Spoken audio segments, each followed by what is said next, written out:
지역 이슈를 속 시원히 풀어보는 헬로 이슈 토크입니다. 이번에는 정말 쉽지 않을 줄 알았습니다. 기적 같은 생존, 바로 인천 유나이티드 얘긴데요. 마지막 한 경기 서울 원정전 확률이 50대 50이었는데 기어이 자력으로 선제골을 넣으면서 승점 27점으로 생존을 확정지었습니다. 하지만 팬들로서는 기쁘면서도 한편으로 또 마음이 무겁습니다. 올해는 이겼는데 내년에도 이길 수 있을지. 생존에 성공한 인천의 내년 필승 카드는 무엇인지 짚어보죠. 오늘도 변함없이 손철민 축구 해설가 그리고 김현애 스포츠니우스 기자와 함께합니다. 두 분 어서 나오세요. 네, 안녕하세요. 안녕하세요. 아마 올 한 해 봤던 표정 중에 오늘이 좀 가장 편안하고 또 행복해 보이십니다. 서울 원정 경기 뭐 어떻게 보셨어요? 저는 아직도 그 인천에 취해 있습니다. 정말 승리에 취해 계시군요. 네, 원정을 가고 싶었으나 이 코로나 그 원칙 때문에 원정팬은 못 가게 됐거든요.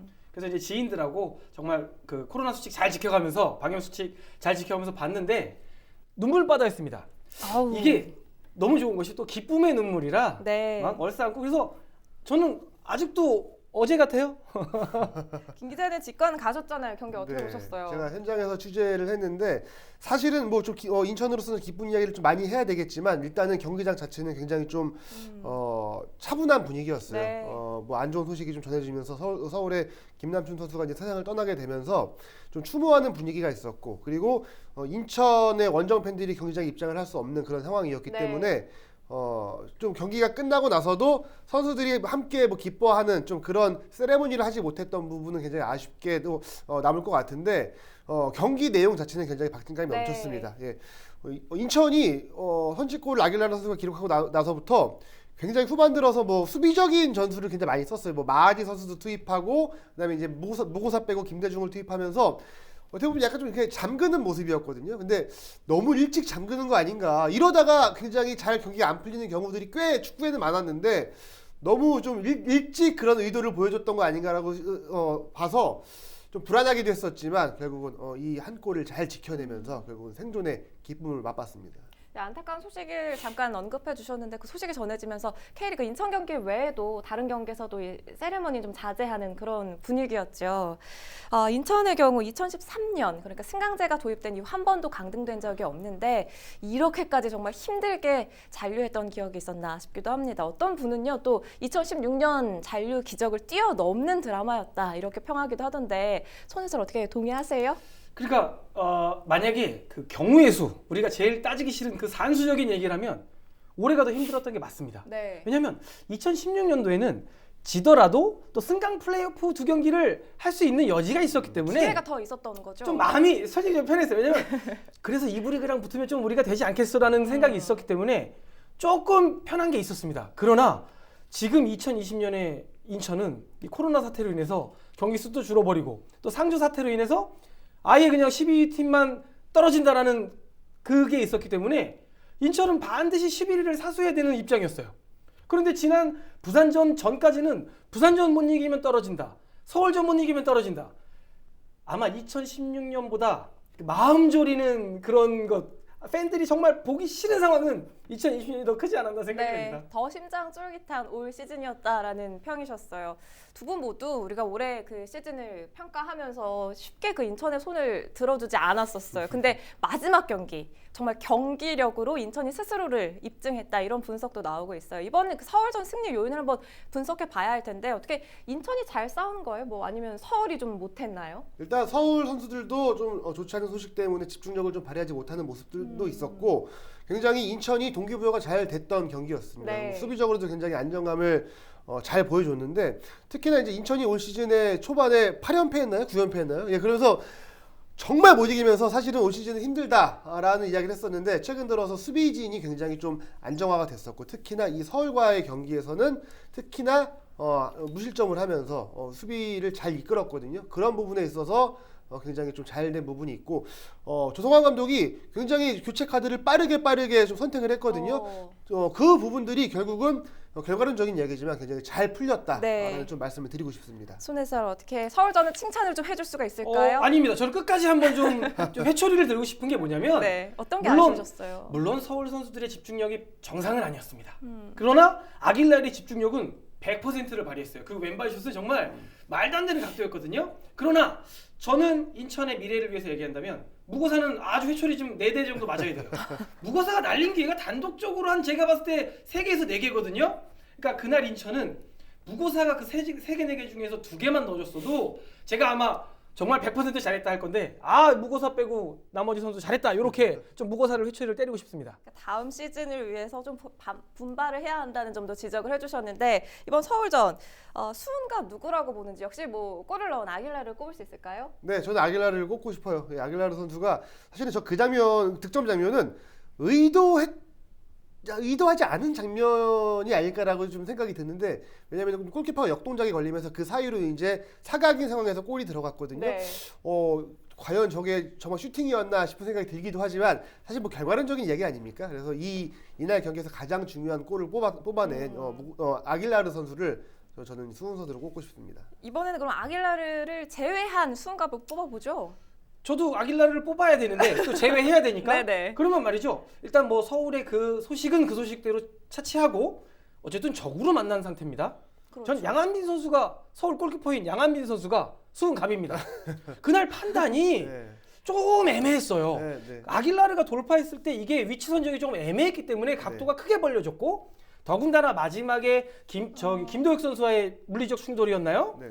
그러면서 레드 카드를 받았어요. 물론 시간이 얼마 남지 않아서 뭐 크게 그게 영향을 끼치지 않았지만 넘버원 골키퍼가 그날 판단 미스와 레드 카드는 그날 수훈갑이 완전 양한빈이다. 저는 이렇게 좀 말씀을 드릴 수가 그래요. 있겠습니다. 또 어떤 편에서는 마지막에 또 퇴장을 당하기도 하면서 이게 경기에 정말 오게티가 아니냐 이런 분석도 있었는데 정말 사람마다 이렇게 보는 눈이 다 다른 것 같아요. 저희가 지난 방송에서도 잠깐 분석을 해봤는데 올 시즌 돌아보면 뭐 유상철 감독 퇴임으로 초반부터 정말 팀이 어수선했습니다. 그리고 이만석 감독에 이어서 임중용 대행 코치가 지휘봉을 잡는 동안에는 단 한 경기도 승리를 거두지 못했거든요. 가장 아쉬웠던 점이 있다면 어떻게 좀 꼽아볼 수가 있을까요?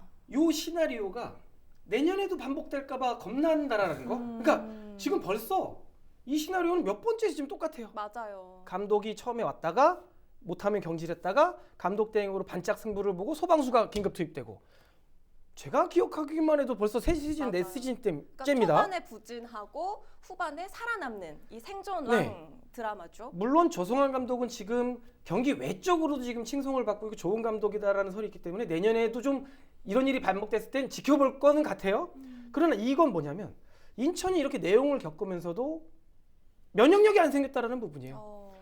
코치와 이 프런트와 이 감독과 선수단이 뭔가가 매번 반복되는 이거를 탈피하기 위한 노력이 하나도 안 보인다라는 부분. 이 부분이 가장 아쉽고 내년도 이 부분이 가장 두려운 부분입니다. 그러니까 같은 문제점이 반복되고 있다는 점을 지금 꼽아주셨는데 김 기자님 올 시즌 가장 아쉬웠던 점 어떻게 분석하세요?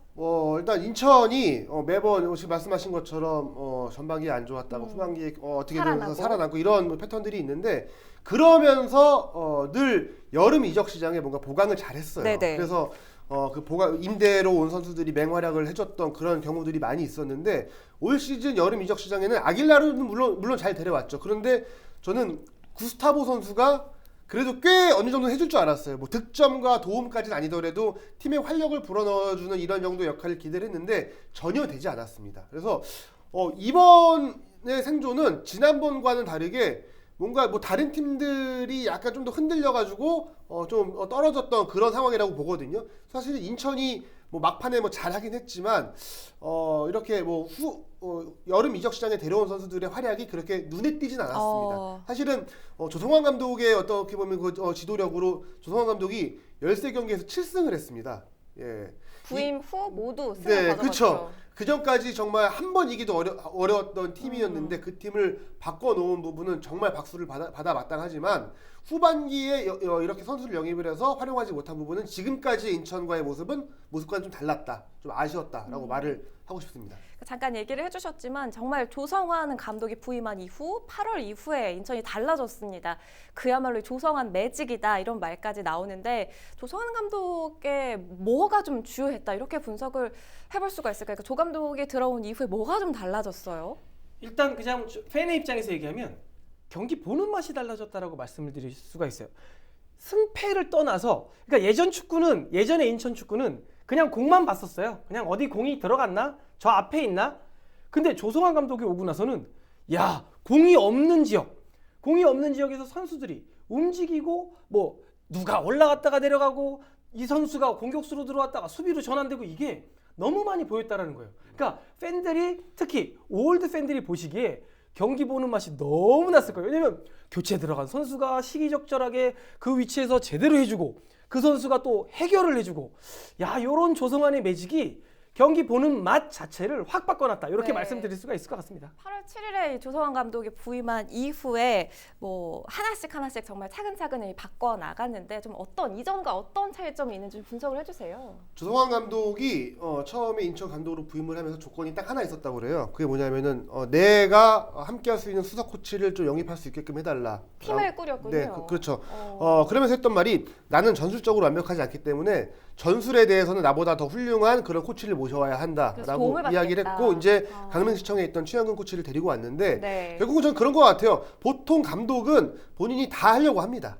뭐 선수 기용부터 전술부터 선수 관리 다 본인이 하려고 하는데 조성환 감독은 본인이 잘하는 것과 본인이 부족한 것을 정확히 파악을 해서 내가 못하는 부분은 분명히 채워줄 수 있는 코치가 있다라고 좀 판단을 굉장히 냉철하게 잘한 감독입니다. 그렇기 때문에 저는 뭐 조성환 감독이 뭐 선수 한 명 한 명을 뭐 잘 이끈 것도 있지만 이렇게 새로운 코치를 본인이 함께할 수 있는 코치를 영입을 해서 그 코치에게 전술적인 부분을 맡기고 본인은 좀 이게 큰 그림을 그릴 수 있었던 이 자체가 굉장히 인천으로서는 좋은 효과를 발휘하지 않았나 싶습니다. 실제 이 조성환 감독 취임 이후에 선수들이 느끼는 그 팀 분위기도 많이 달라졌는지 좀 궁금하거든요. 김도혁 선수는 조성환 감독에게 이 승리의 공을 넘기기도 했는데 이 취재를 하면서 느낀 그 팀 분위기 변화도 전해주세요. 네, 최근 들어서 굉장히 또 자신감이 넘치는 좀 그런 분위기였고 그리고 제가 이제 이 서울전 끝나고 김도혁 선수하고 좀 대화를 나눠봤는데 네네.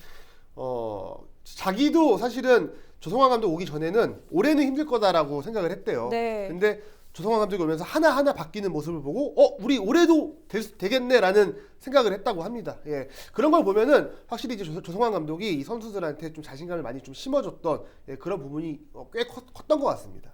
이렇게 팀 주장인 김도혁 선수도 반전의 계기를 조성환 감독의 취임으로 꼽았는데 조성환 감독은 이전의 좀 전력도 궁금하고 어떤 감독인 거예요? 그러니까 내년 시즌 우리가 준비하자는 차원에서 이 감독을 좀 살펴볼까요? 굉장히 또 좀 인자한 스타일이고 또 팬들을 또 굉장히 또 많이 생각하는 감독입니다. 과거에 이제 제주에 있을 때도 팬들하고도 굉장히 또 스킨십이 많았던 그런 감독이었고 많은 분들은 근데 또 제주 시절에 그 강등을 경험했기 때문에 성적이 좋지 않을 때 이제 제주에서 나왔거든요. 그래서 그런 부분은 조성환 감독의 약점이 아니냐라고 뭐 하는 분들도 있지만 사실은 그 전에 조성환 감독이 제주에서 책임을 지고 나오려고 했는데 제주에서 놔주지 않았기 때문에 그 힘든 시기에서 본인의 가치를 떨어뜨리면서도 그 팀에 남아 있었던 그런 적이 있거든요. 굉장히 또 명작입니다. 그리고 이번 경기에서도 보셨지만 빠른 선수 교체 타이밍을 통해서 이 팀을 변화시키는 이런 결단력 이런 부분이 굉장히 좋은 감독이고 선수들한테도 굉장히 좀 이런 뭐 신망받는 그런 감독이라고 볼 수 있겠습니다. 이 올 시즌 되돌아보면요. 올해 8월까지 15경기를 치르는 동안 단 한 승도 얻지를 못했습니다. 2부 리그 강등이 사실 기정사실처럼 여겨지기도 했는데 그만큼 인천 팬들로서는 정말 가슴 졸인 순간이 많았을 거예요. 자, 그렇다면 이 가능성, 인천이 그래도 잔류왕이다, 생존왕이다 이런 입지를 지켜낼 수 있을 거다라는 가능성을 본 가장 좀 인상적인 경기를 좀 꼽아볼까요? 가능성을 본 경기는 없었어요. 너무 정말? 박하세요 정말. 정말 너무너무했죠 진짜. 정말 징글징글합니다. 그러나 그래도 인천이 살아나겠구나 했던 경기가 뭐 6대0 대승했던 성남전도 있고 한데 그래도 좀 인상적인 걸 뽑으라고 하면 제가 처음 울었던 경기가 지난 부산전이었거든요. 네.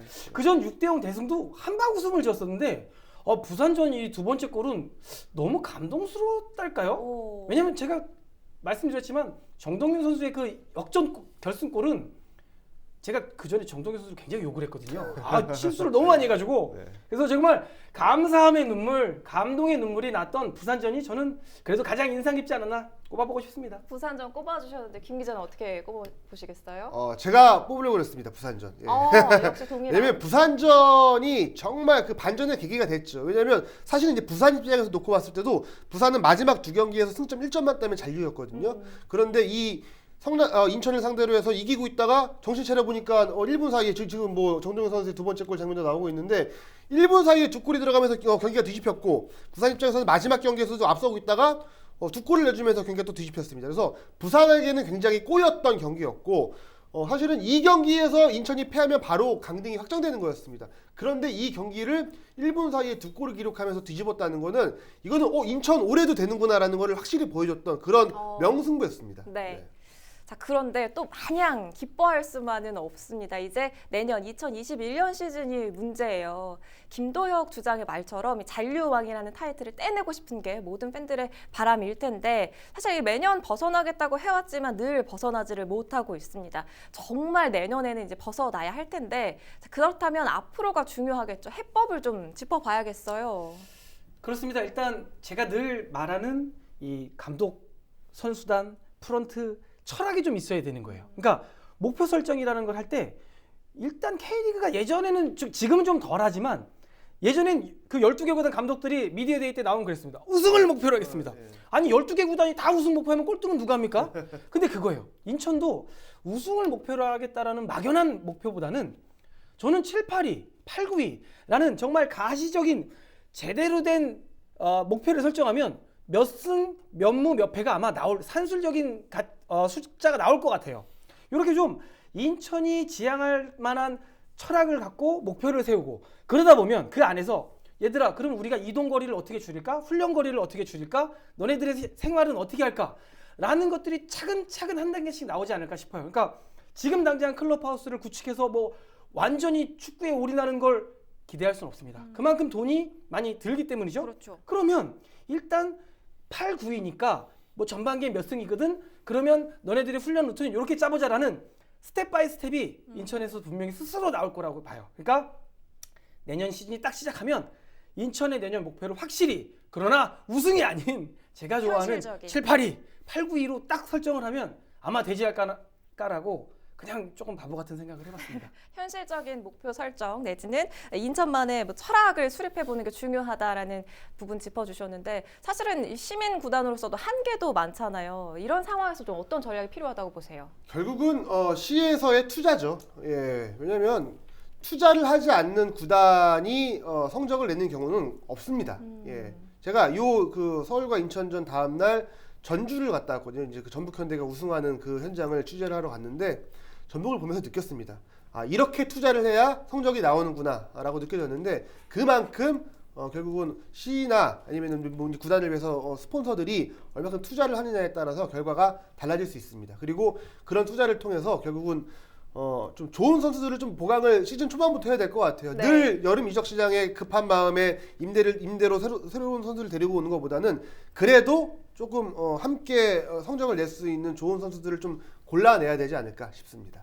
시 차원의 투자가 필수적이라고 부분 짚어주셨는데 또 선수 보강도 짚어주셨어요. 전력도 살펴봐야 할 텐데 사실 무고사 선수 외에 골잡이가 보이지 않는다는 게 늘 고민이죠. 공격수 외에 아쉬운 부분이 있다면 짚어볼까요? 그러니까 바로 그 부분이에요. 그러니까 무고사가 고립되면 그 차선책이 없다. 특히 오래간만에 제가 직관한 부산전 같은 경우는 경기장에서 선수들이 외치는 부산 선수들이 외치는 소리가 들렸어요. 아길라르가 볼만 잡으면 왼발, 왼발, 왼발이라는 아길라르의 왼발 타이밍만 조심하라는 얘기가 나왔어요. 자, 이 얘기 뭐냐면 무고사건, 아길라르건 혹은 송시우건 이제 웬만한 선수들은 파악을 다 했다는 소리거든요. 번뜩이는 어떤 제3의 선수가 나와야 돼요. 이거는 지금 있는 선수들의 훈련을 해서 끌어낼 건지 아니면 뭐 영입을 통할 건지는 정말 이게 감독의 숙제이지만 분석된 이제 다 노출된 선수가 아닌 새로운 선수를 나타내줘야 그래야 기존 선수들 무고사와 아길라르가 시너지가 폭발하면서 더 살아나는 거지 절대 무고사와 아길라르만 갖고 탓해서는 안 될 거라고 생각이 됩니다. 기적 같은 성공 드라마를 쓴 인천 유나이티드 이야기 오늘 나눠봤습니다. 헬로 이슈토크 오늘 준비한 소식은 여기까지입니다. 시청해주신 여러분 고맙습니다.